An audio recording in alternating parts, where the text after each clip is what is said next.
আসসালামু আলাইকুম। আমার নাম সফি আক্তার। আমি একজন নারী উদ্যোক্তা। আমি ৮ বছর ধরে টাইগার মুরগি পালন করতেছি। এর পাশাপাশি আমি চাইছি যে পিকিং স্টার 13 হাঁসটা পালন করার জন্য, যাতে হাঁসটা আমি দেখতেছি অনলাইনে এই যে তাড়াতাড়ি বাড়ে। এই কারণে আমি অল্প প্রথমে হাঁস নেই, এই ১৫০ পিস নিয়ে আমি দেখতেছি যে না, এটা আপনার ১৭ দিনে আমি ১.৫ কেজির উপরে পাইছি। তারপর আপনার এখন বয়স আছে ৩৫ দিন। ৩৫ দিনে আপনার ২.৫ কেজির উপরে হাঁসটা হয়েছে। কিন্তু এটা যখন দেখছি না তাড়াতাড়ি বাড়তেছে, তারপরে আমি আরো ৫০০ হাঁস বাচ্চা নিয়ে আসি, ওইগুলো পালন করতেছি। ওইগুলো পালনের মধ্যে মাংসের জন্য রেডি হইতেছে। আর এই হাঁসটা আপনার দ্রুত বাড়ে।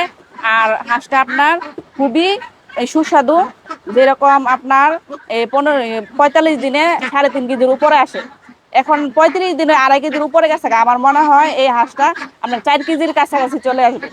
এই কারণে আপনারা যে কেউ চাইলে এই হাঁসটা পালন করতে পারেন, কারণ যেই হাঁস আপনার তাড়াতাড়ি ওজন বাড়তেছে, ওই হাঁস আপনারা পালন করে লাভবান অবশ্যই হতে পারবেন।